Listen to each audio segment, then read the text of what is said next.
bagambanga nti bagulanga siddi najja nagula siddi nga kuliko ndiwulira n'atwala labe ndiwulira okutuuka ewaka nga kuliko buddole mwakolanga kyaki ekyo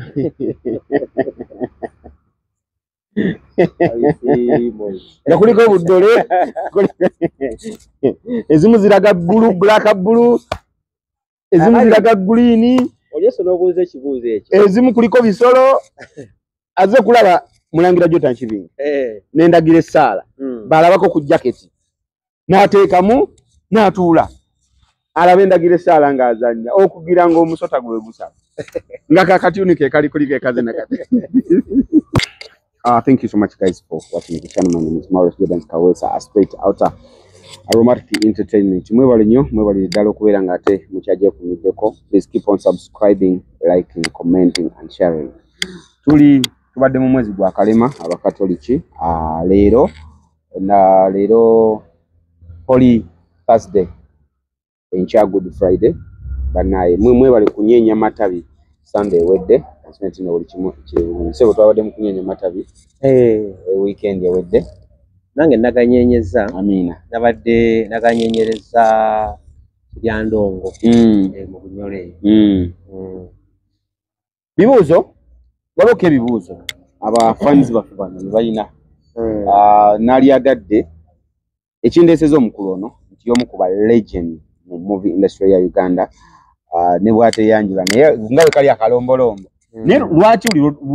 buli omuntu lwatula mu kamera alina okweyanjula ate nga ne luli yeyanjula wabeerawo abataafuna mukisa kulaba kiri kyasooka ate bapya ate olusinga tebamumanyi tekitwala nti abantu batumanyi naye baba tebatumanyi abatumanyi nabo gye bali naye nga omuwendo tekumala eri omuntu okuba nti agenda kusooka kuba nti gwe muliwo ogusooka okundabako ati oba teweeyanjudde oluusi tekiba kirungi ate era kya buntu okweyanjula olaba ne bobeera ng'oli mu nju ewammwe mu famire gy'ova era weeyanjula kubanga waliwo omwana wa ssengaawo akulaba naye nga linnya takola ki talimanyi kati babuulire taata weewaawo nze Prince Joe Nakibinge emannya agatambudde mu industry okumala emyaka gyonna abasinga bagamba Mulangira Nakibinge Juuko kuko nelyamulyazaawo then ate n'ekya Ssaalongo kati bikontana mukaawo oluusi kubanga Mulangira kitiibwa n'obwa Ssaalongo nakyo kitiibwa naye ate byonna Katonda yabigaba kati awo oluusi bikontanamu olina okulondako ekimu katukwateko katono eyo nze abalongo nga banoonyeza bambuze nomukola mutya kyanjawulo ki mwana anyway please tagala gendayo nnyo osobola ogenda naye kati ekyabalongo kino mpulira mbu ennaku zino balina ebintu byebakola simanyi babagula simanyi bateekayo ssente biki naye kwegamba ekyamazima ekyobwa Ssaalongo oba ekyobwa Nnaalongo Katonda yakigaba bukyankya Katonda n'akireeta bw'ati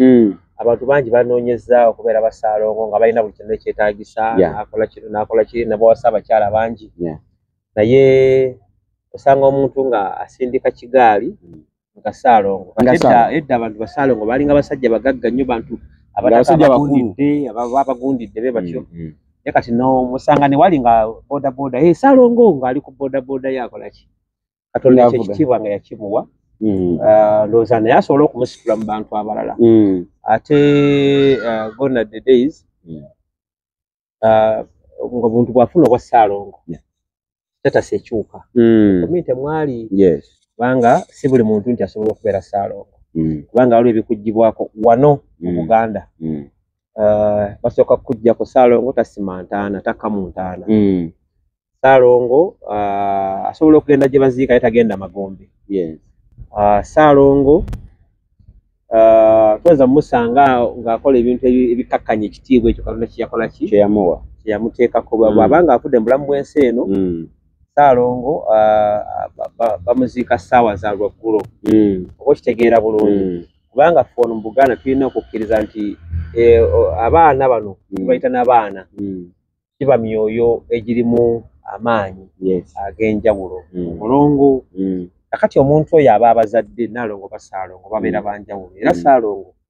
ababeere baana ababe nga babadde babalongo be babuuse oba abaana babe bazaala akaaye tagendayo Magombe yagenda luvannyuma nga abantu bamaze okuziika n'agenda n'akolayo emikolo esobola kubabuulira kati wano eno kubanga sigwe mulamwa kagamba Ssaalongo wanjawulo era ye tebamusiba kimyu ofiiriddwa bakusibe bakole batya bikiya ebiseera ebisinga bakusibako bakusiba bombo alweza ebyo kugamba muntu wanjawulo kyabulabe nnyo okusanga Ssaalongo nga akoze ebintu ebyekivve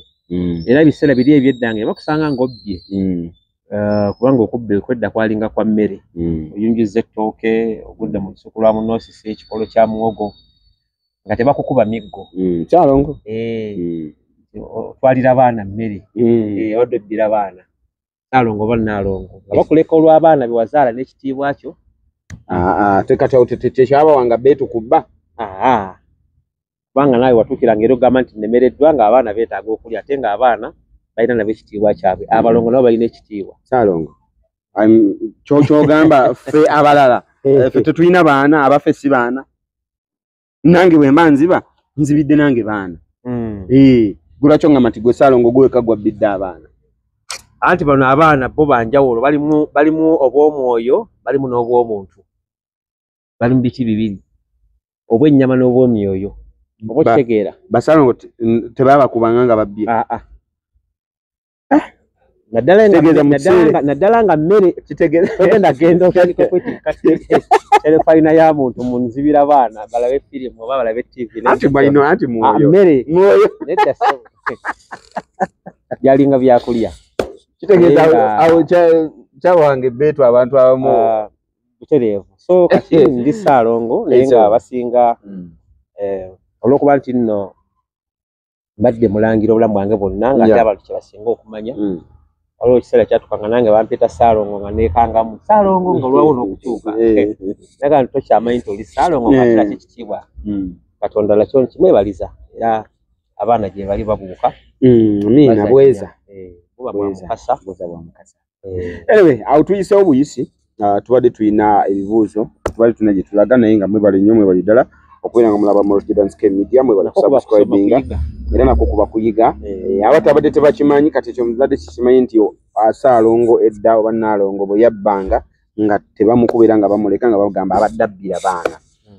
naye ku kaseera kano ensi yakyuka Ssaalongo tobba bajja kwokya bajja kwokyeza bwereza okubuulira si bwe kiri Ssaalongo yakyuka buwangwa kale weebuli fayini naye oba oli awo abantu abaliwo mu biseera ebyedda si be baliwo kati so kati byakyuka anyway tugenda mu movie industry tuli mu movie industry this time round bibuuzo mbadde nina bingi oba oli awo naye nga oba oli awo ebisinga sina ansa yaabyo that's why Ssaalongo oba omulangira Joe Nakibinge muleese addemuko ku bibuuzo ebimu ekibuuzo ekisooka we batandikira movie industry oba we mwatandikira movie industry firimu ezo twazitundanga ku CDs era ng'osanga library oli n'agenda mu library n'agula CD ye nga kuliko katugeze customer care nga kuliko customer care akatundu akasooka akokubiri n'agula akokusatu n'abulaba bonna n'abulaba n'abumalayo mu DVD ye n'akomawo nanona n'akatundu akalala n'akanaka nga bonna buli mu library ku nsangi zino bw'ogenda mu library tokyasobola kusangayo CD ya Kina-Uganda ne CD za bino firimu nazo endala ndowooza nazo tezikyaliyo nnyo nti Kinigeria nkisanze mu gundi mu library ne twogere specifically ku Kina-Uganda nsonga ki eyabajjisa ebina-Uganda mu libraries nga tetukyabiraba mu CD kakati ensonga ziwerako okusooka byonna technology advancement ali mu technology yatuleetera ebintu ebyo genda nga bikola ki nga bikyuka okusookera ddala bw'oba ng'ojjukira bulungi zibera nitandika okwogera firimu edda mu 92 twakoleranga ku tape ze bayita VHS. Yes. VHS ezo nga tape nnene era nga tuba ne deeke bazitanga deeke tape eyo ng'oteekamu n'oteekako pini n'oteeka mu TV n'ojjako n'ez'amaloboozi ne tulaba ki ne tulaba firimu nga firimu ebeera ku ki tape bayitanga VHS. Kakati ekiseera ne kitambula nga tuli mu ki mwezo kati obuseera kyatuuka obudde ne bujja ne tufuna zi CD. CD zino bwalinga bu CD butono nga si DVD wabula CD nazo CD players nazo ntuzifuna era nazo nesandika ogenda kati ne tuva mu abantu niko genda nga bafuna bu DVD players obwo nga kugenda mu CD soka tubeerako ku CD awo okumala akaseera akatonotono then twadvancinga ne tuva mu CD ezo ne tuyingira mu DVD. Kati DVD ezo nazo bazita couriers zigendako ebintu n'obitambuza nga bw'okola ki bw'oyagala nga bw'oba obyetaaze. Kati bwe twaintroducinga DVDs deeke ziri ne zikola ki ne zivaawo ebiseera ebyo walingawo ne TV zino zikabuto nene ezimu zaalingana zaakabaawo ne tuva mu zaakabaawo ne tudda mu za plastica twava mu za plastics ne tudda mu flat screens. Kati ne flat screen nazo tuzivuddemu twadvancinze tugeze mu flat screens ziri naye nga zaakabaati ate nga zirina advancement waki wanjawulo. Kakati technology oyo bwajja nga abaako bintu byaseeseetula osobola okutambula mu Kampala wala eno ng'abantu abasinga tebakyalina DVD players naye eri mu kyalo bakyazirina naye ate mu kyalo consumption yaabwe ntono. Omuntu amala omwezi nga tanafuna $200 ati omuntu amala omwezi nga tanafuna $200 bw'atunda ettooke eryo nga badde alitunze oba ekikolo kya muwogo bw'agulako sukaali n'omunnyo n'amafuta oba kitegeera bulungi kati kiba kizibu nnyo okufisaako $2,000 agule kasidi oba agende akapangise oba otegeera bulungi ekintu ekyo kati akatale ne kasalako awo akasidi nti wano tekinologi mu bibuga alinnye nti abantu bavudde ku DVD players kati ate ebintu babifuna ku flash discs oba kitegeera bulungi kati ebiseera byatuuka ekiseera ebimu nga omuntu agenda ne flash disc libraries weeziri n'ekibuuzo bw'ekibuuzizza naye ekifo ky'okugenda ne DVDs bagenda na flash ne bamuteerako firimu awo wenyini. That is very dangerous kuffe abali muki muno omulimu guno kati era awo wenyini nga tonnaba kuvaawo n'abagenda ne flash mu libraries era nabo bagamba ebina Uganda tebiriiyo andi kati ekyo ekibigaana okubeerayo nti tulina etteeka erifuga ebiyiiye oba okitegeera bulungi etteeka erifuga ebiyiiye ligaba obwannannyini oba okitegeera bulungi kuba taata wange oba jjajja wange oli e Masaka wansi bw'ajja e Kampala bwe yajjanga e Kampala ng'agamba munteereko firimu zaffe Climax yonna oba customer care yonna nze ngende nayo mu kyalo ngirabe yonna eggweyo bakikolanga naye nga oli akikoze bwe batutunda firimu oba ekintu kyonna ekiyiiye tukitunda mu mitendera bwe mankuwa obuyinza obugenda okusaasaanya oluyimba lwange oba vidiyo yange oba firimu yange nkuwa emitendera nti nkuwadde obuvunaanyizibwa ogenda osaasaanye firimu yange naye strictly ku DVD gwompa amateeka nze nannyini nti saasaanya naye ku DVD kokka kati bwe nkusanga ng'ate otunze ku teepu oba nkusanze ng'otunze ku flash kuba musango anti customer yazze naŋŋamba nti nze ntera ku flash kakati nze mba nkuwadde olukusa tulina kye bayita distribution channels mutusaasaanyiza ebintu ne mukwana akirina ali mu production oba ne mulwana omuntu yenna ali mu production abaako n'ensonga nti gwe gwenguza kuguza nga oli wholesaler oli wa wholesale sisubira muntu kujja agamba nti mpimirayo kiro bekusanga otunda kiro kuba musango kubanga gwe endagaano yange naawe oli wa wholesale kati ono agenda okutunda mu bitundutundu owa retail yagenda okujja asuubule kuggwa wholesale kubanga nze wadde ebintu ebikima mu factory kuguza ku bbeeyi yaki ya factory mu production kati nono wakulira kingi omulundi gumu nono wa retail wanajjewuwo ogenda kumuguza mu wholesale price kati ate naye agenda afiseeko kati bw'otandika okutunda wali kiro n'osala omuti gwa sabbuuni oli wa retail oba omukoze eki bamukoze bubi oba omukoze bubi kubanga ojjukira ofunidde ku factory price nenkuwa kati gwe ate otunda ku bbeeyi ya retail kitegeeza retail halina nsonga lwaki aba atunda eri n'omuntu ali kimutwala wa retail ng'ate wa wholesale atunda ate nga gwolina kutunda ku bbeeyi ya wansiko anti ekitusuubuza otegedde embeera ekibasuubuza kufuna magoba naye waliwo amateeka agafuga kati kyetubadde tetumanyi kati amateeka agafuga bizinensi eyo bega tebegatambula oli wa wholesale ono wa retailer kati wa retail naye omulekera nti yasembayo okuguza ge bayita final consumer otegedde bulungi ati mu firimu tulina emitendera gye tutundamu bwe nfulumya firimu yange ngireese intrigard nkoze firimu ya My Kingdom ngireese ewa Morris waliwo gwe bayita publisher yoyo akola mu bungi oba kitegeera bulungi nti agenda publishing oba ekitabo kyange oba firimu oba oluyimba ngedde bakolanga bakasuubukira ezino video libraries zetulina kati oyo ye yakuba mu bungi kati bamala okuba mu bungi n'akuba cartons ne cartons n'ebeerayo bano aba libraries abajje wa publisher ne bamusuubulako CDs ezo n'azitwala ejjinja n'atwala embaale n'atwala Arua n'atwala Golu n'atwala Salt n'efaanako ng'ezo kati bw'atwala oyo oli ayagala okulaba firimu ali Arua ajjawo ono wa library gwalina okujjako talina kujja wa publisher alina kujja ku wa library kati twafuna ekizibu yeteeka ye chain kale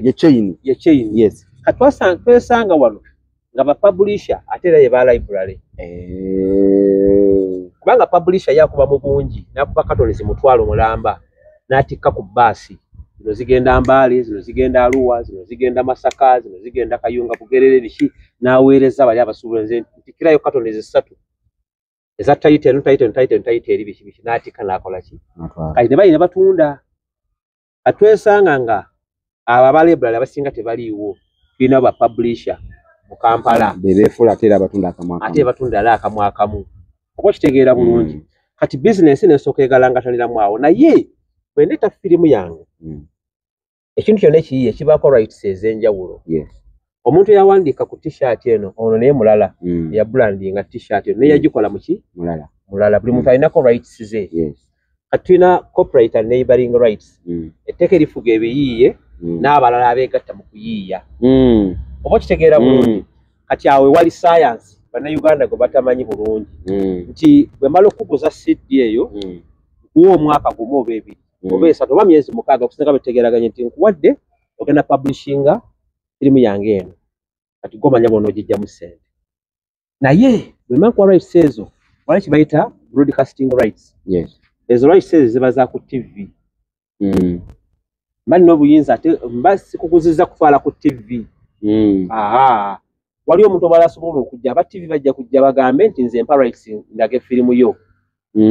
ezo rights nazo ndala kati gwe nze nkuwadde za publishing rights oba distribution rights you publish and you distribute kakati ate ono wa TV naye mulala broadcaster naye mulala kati waliwo gwe bayita wa video on demand VOD oyo wa YouTube naye mulala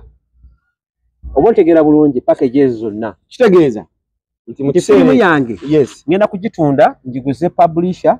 njiguze owa TV njiguze owa video on demand owa YouTube oba mu ngeri yonna gy'anaaba agitunze nekasa online video on demand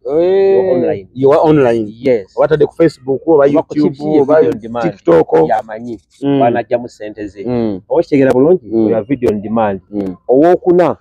yona kulaga mu video halls oba muki mu cinema zino rights nazo ndala oba kitegeera bulungi kati ze rights nnya kati ezo channel ennya zetufunamu sente fa abakola ebintu ebiyiiye aba film n'abayimbi bwe kyandibadde era dandoza bukyali bwe babeeranga bakasiwukira waali bulumwe bwa kutunda nti okola obuyimba ow'ekivulu agenda okuteeka mu bantu naye mulala era muguza lwayisize oba kigera bulungi ate oyinza obutamuguza nnyimba zonna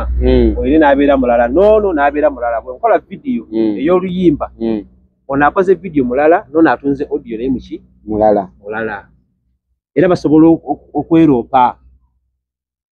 ekitegeeza nze bwe nzija nengula firimu yange ku Prince Jonah Kibinge nguze My Kingdom gwe director gwe yiyo njiguzeeko ndi wa library nkuguzeeko CD n'ekitwala mu library yange nenkuwa obuyinza obwa library ogitunda wamanya bwogenda ogitunda naye okumwa omutindo mu ndagaano zaffe mubeeramu efirimu yange tefulumenga nga tekuliiko kino kubanga atugambe ennyinza okugamba nti nze yange olina okubanga eriwero package kubanga tuba tufunyanga CD nga teziri branded nti kunaabeerangako posta ng'abazannyi bano bonna kwebali biba mu ndagaano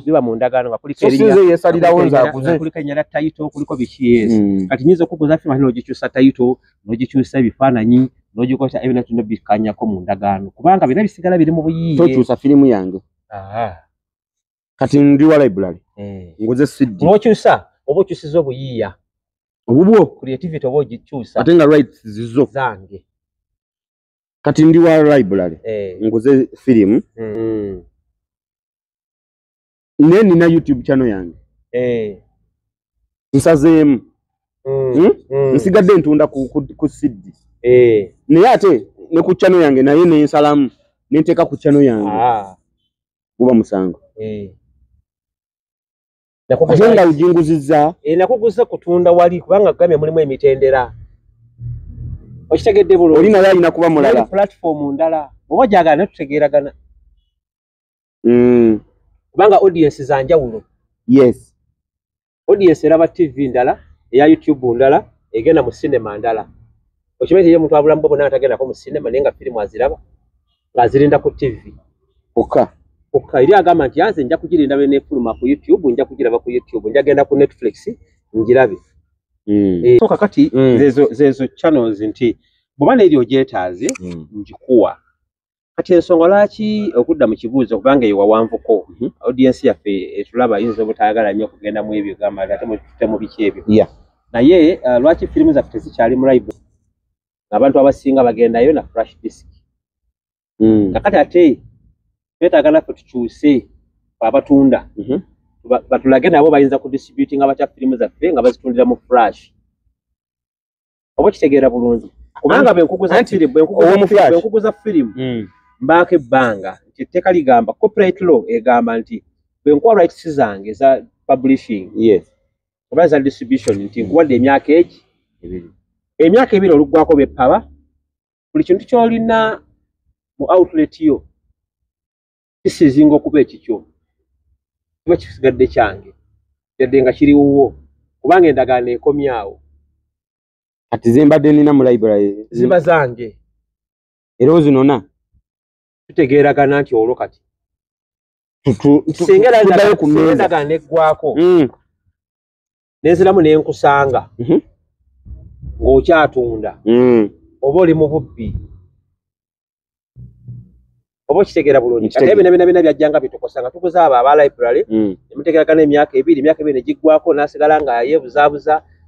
ate nakubayo ne katoni endala oba okitegeera bulungi n'agaba n'ewalala n'asigala ewebala ennyo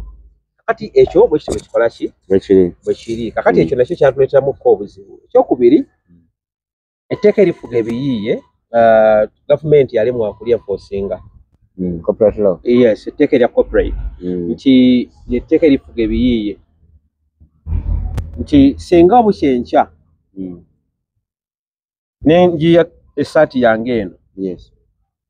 mba njagala gavumenti ennyambe nti nenjiri gyesalinga nti kino kyange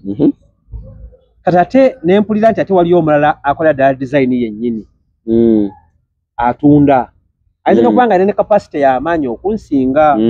ng'afulumya mu bungi akola ate naye ng'afulumiza ddala kinnyini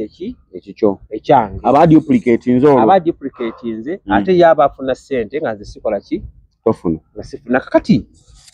gavumenti erina ebitongole ebivunaanyizibwa okwenforcinga etteeka eryo nze yayiiya kino sinza ate ngena ne nkwata abaki abakucupudde abancupula etteeka liteekawo abantu abakola ekyo abakwata aba law enforcement etteeka libateekawo era balina kye corporate enforcement police ba corporate enforcers wabeerawo n'etteeka n'abalamuzi ne kooti n'ebifaanako ng'ebyo kati ebitongole ebirina okuteeka mu nkola ebyo bitusannyalaza ne bitakola ne weesanga nga okoze firimu yo ogitadde ku katale naye ng'ate abagyozaamu bangi kati abantu abandi badde bajja okukugulako n'ofuna ssente ne baba nga tebakyasobola kukola ki abandi badde bagula ewoli publisher kati publisher n'abeerawo nga oba owa library n'abeerawo nga firimu azimutunuulidde tebazikima abalina zitwala mu bifo ebyenjawulo ono ajja n'akima kopi emu wa publisher n'agitwala n'akapapula n'ayokyamu ali kamwenge n'ayokyamu kopi emu n'ayokyamu kopi 10 kati tayinza kudda ku kima eno naye nga gwejjukira ono yakugulako gwe yafulumya firimu producer ekitegeeza ye tajjanga nga musuubuzi yajjanga omuguzi yajjanga muguzi kumbe alina duplicating machines baserekana wakasina mu library najja n'akuba n'aziteeka awo wali ku display ateekawo ki eyakugulako oba buno obubiri bwe yakugulako bw'ateekawo awo mu library ku display naye ne bwoba oyiseeyo olabawo ga nti aliko original paka katambi ako ndabeko biki naye oli bw'ajjaga nti njagala eyo yo nti yagalamu copies njagala copy 3 nalabeko part 1 njagala kibiki nga ye agenda ng'ayoza aba zirina mu cover wali olwo distributor aba takyafuna ssente ate kati nawe creator ate anaakusasuza ki kati ekyo kimu kati abalina okukwata abantu abo kubanga etteeka ddyo lino very clear biri kusanga nga gadgets zonna z'okozesa okuduplicating essimu eno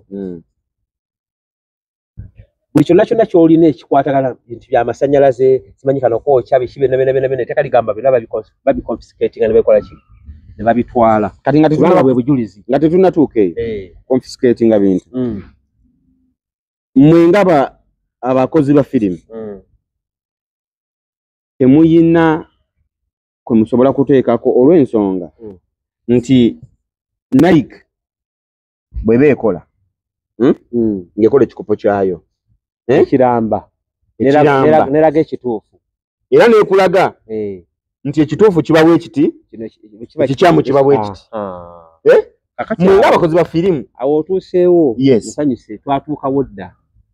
ezo baziyita security series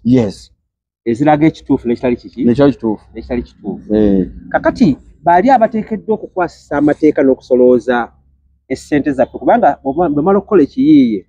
waliwo kibayita royalties waliwo emiganyulo nti bwobanga wazannya firimu yo abantu tebabeera nga bagiraga ku tv bwekuwa ssente naye ne bana abagiraga for other issues okwentertaining abantu in different capacities ku hoteli biki birala babasoloozako kye bayita royalties kati royalties ezo abazicollecting babayita CMOs collecting management organizations be balina obuvunanyizibwa okukola omulimu ogwo kakati abo era bye ba enforcers baffe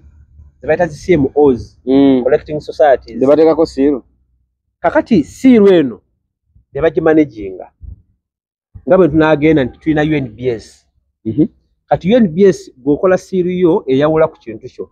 nenkola firimu ng'erina okubaako jaketi ne ku CD kulinga kulina okubeerako sitiika kati ebyo twatuuka ekiseera nga tubagamba temuddamu fulumya firimu etaliiko sitiika kubanga oli ali mu kyalo tajja kusobola kukiteekako sitiika baani abateekako sitiika mbadde manyi gwe producer wennyini gweoterako sitiika sinze ani agiteekako publisher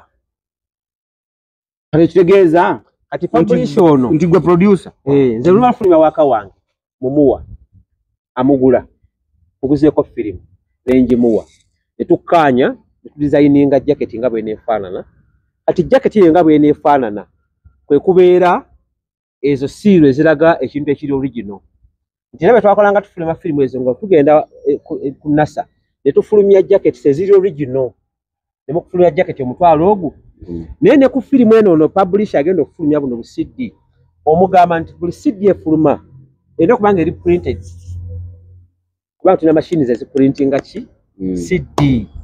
Ojjukire ddanga tulaba firimu nga firimu ero giraba nti eno original eno njozeemu. Era nga CD okalaba nga ka CD kaliko kali printed. Machines ezo gye ziri otekamu CD n'efulumya n'eyinza n'ofunya omutwalo ku lunaku. Negenda ng'eprintinga kuli kati oli aduplicatinga system ero kuba nti yafulumya mu kitono oba omuzibikidde. Singa asanga omuntu ng'alaba firimu oba nga ali mu library nga terina CD nga teriiko siiru teri printed jacket teri original banku kwata buki. Kati awo wava obuzibu ne kasiiru ako ka security device nga bw'olaba UNBS beefulumya oba ogenda okugula amazzi onoonya nti UNBS yateekako sitiika yaayo kakasa nti nno omutindo gwegwo. Kati bina bitongole bituna okukolagana nabyo okutuyambako. Naye bano bapublisher batuka ekiseera nga bagamba nti buli oyongerako security ku firimu yo kugiprotectinga eri ababbi ba copyright infringers abakola infringements ne sente ziri nnya ate bagula tebasobola. Anti jjukira oyongeddeko CD wano CD ziri printable esali printable. Kati esali printable tekubako kintu kyono ogiteekayo ne baprintingako. Jacket ya Morris Jordan mu Kaweesa oluyimba lumaze okufuluma kati nga gwayimba kuliko kifaananyi ekyo bagiprintinzeeko CD. Kitegeeza nti ebadde y'enkumi 2 ejja kuba ya 2,200 olina okuteekako sente ez'okuprintinga. Akati ne kali kasiiru ka UNBS kajja kwongerako sente gamba ng'ejja erinnya. Kati na publisher nga bagamba nti tetunnatuuka waawo. Consumer tasobola gigula 5 kibagamba. Naye ng'ate era ekireeta ekyo lwaki tasobola gigula 5 twazitundako n'omutwalo era nga abantu bazaagala. Kubanga abantu basupportinga nnyo Uganda ne content. Era abatulaba bakimanyi bulungi nti baagala nnyo ebina Uganda. Ne bengenda kati ku YouTube okulaba emirimu gyange olaba comments nakireefaanako ngeri. Era balaba nakati batulaba. So naye bano abaali balina okuleka nga bakinyweza ne baleeta obuzibu. Ekyokubiri bano ababbi be tubiisana nabo agenda n'akola firimu eya Hollywood ng'agibbye bubbi nga tagiguze. Kati oyinza kuddira firimu efulumiziddwa Paramount Pictures Golden Harvest erimu abazannyi ab'amannya abali mu Hollywood stars. Kati nejja neevuganya n'eya Morris Jordan Kaweesa oba yamulangira Nakibinge. Okuvuganya kuba kuzibu nti ate yo n'ogitunda siringi 1000 ate yange nga ngitunda 5,000. First of all firimu zaffe capital tuzifulumiza milioni 3.55 2.15 okusinziira ku lugero bwe lufaanana n'obusobozi bwo. Oba kitegeera bulungi. Kati okujja ezo milioni 3.2 ng'okoze firimu oba milioni 5 kyokka ng'ate ye gy'ovuganya nayo ya $1 million 4. Eyiyo teweza yadde omutwalo gwa dola. Kalugambe ya mutwalo gumu. Tukola firimu za mutwalo gumu, mutwalo gumu kitundu. Kakati ate ye oli gwe muvuganya naye wa $1 million 4. Kati musobola kuvuganya mu production kiba kikola ki? Musobola okuvuganya ng'amateeka gaba favorinze. Kakati jjukira ate ekyoli ekiri ku mutindo gw'ensi yonna ekiri mu $1 million 4 oli akitunda atunda n'ekikyo kiri abbye kibbe. Aguze data wasinyise 2,000 n'afuna firimu 2. Oba ye agitunda 1000 kati nze nkugamba mpa 4 oba 5. Kati nga n'omunaigana yabula lwaki mwe byammwe mwe mubiseera nnyo okusinga ate ebyabali abazungu. Ate nga ekintu kyobbye oba kyofunye ku bwereero solo kiseera. Omuntu najja nabba essimu yange eno nagigula emitwalo 6. Kati nga bweri wano kati amala ogigula emitwalo 6 agibbye agitunda 6 5 bajja nogwenze mpeesa tungende kakalo abavuga kati ono banayi bwabanga afunye ebibbe n'abiteeka wali store nawe nabitunda biggwewo mangu abantu bagenda wani uwona atunde biggwewo era ekyo kifaanana abasuubuzi anatasasula musolo gwa revenue agudoji nga inenge gyagukolamu ebintu bibiggwawo mangu si lwa buwoomi omutindo gwe gumu n'ogwono naye biri ayina we yayise byangwe biveewo kati okuvuganya okwo kutulwanagana nako nga tugamba nti abantu abavunaanyizibwa ebitongole ebivunaanyizibwa kulwanyisa bali ababba biri eby'amaanyi ne babiteeka nabyo katale bivuganye n'akaffe bateekewo amateeka agabifuga kubanga etteeka weeriri etteeka lya copyright lyafuluma dda 2526 naye etteeka eryo lifuga n'ebiyiiye ebyawa eby'abazungu ebifuluma Uganda waliwo kye bayita international WIPO World Intellectual Property Organization ekyo ekibiina kya nsi yonna kyekifuga ebintu ebiyiiye mu nsi yonna WIPO kati ekyo ekya WIPO kitwaliramu ebintu byonna ebiri mu category gye bayita intellectual property ebintu byonna ebiyiiye nga bibiyizibwa nabwongo kakati ebibiina ebifuga ebyo n'etteeka lya copyright and neighboring rights lifuga nti omuntu singa oluyimba naawe ne Uganda tokkirizibwa kukunga luyimba yadde okulukuba mu bbaala nga tolina bwannannyini bano batugamba nga zino firimu zetuzannya mugende mubuuze baswaziniga naye ne baswaziniga si zaabwe nabo bazannyi buzannyi babasasula busasuzi nga bakusasula obanga yebasasula okuzannya kampuni gye ziri zinnannyini naye zinnannyini ezo Uganda etteeka erifuga ebiyiiye mu Uganda lirina okukuuma n'intresi z'abali mali mali etteeka lyabwe lirina okukuuma ebyaffe ebiva eno Uganda ontegeera bulungi kati bano nga bagamba nti ffe bye tuzannya firimu si zammwe ekwatirako wa naye nga yeerabidde nti etteeka kambwena nnyo ku byoli kubanga oli asobola okujja n'asuwinga gavumenti eno n'eggwanga ne balitwala ontegeera bulungi so kati ebitongole byaffe ebya gavumenti ebiwerako byolaba kati biteeka ku nninga Ministry of Justice tuli mu kategori y'emu ku bitongole ebitutwala tulina ekitongole Ministry ya Gender Labour and Social Development ey'abavubuka n'ebiyiiye naye tutuulamu abatuwalizimu tutuulamu tulina Uganda Communications Commission UCC baregulating ebigenda ku mpewo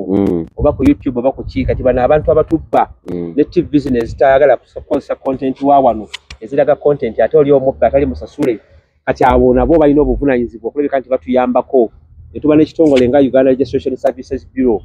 URSB eyo ye regulatinga kiri ekitongole ekirina okukwasisa amateeka eri abatubba no collecting royalties bayita CMOs kati ebitongole bingi ebyo tulina Media Council